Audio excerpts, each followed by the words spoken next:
For today's video, tatalakayin naman natin ang pag-cash in at cash out gamit ang GCash. May dalawa tayong paraan sa pag-cash in sa inyong GCash account, online or offline. Pwede kayong mag-cash in gamit lang ang inyong cellphone. I-link lang ang inyong BPI, Union Bank, PayPal, or Payoneer account.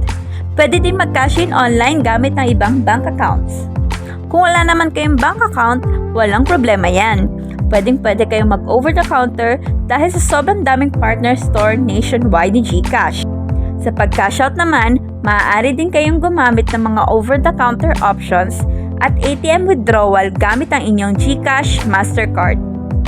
Para sa over-the-counter na transaksyon, una, sabihin nyo lang sa kahera na gusto nyo mag-cash in or mag-cash out.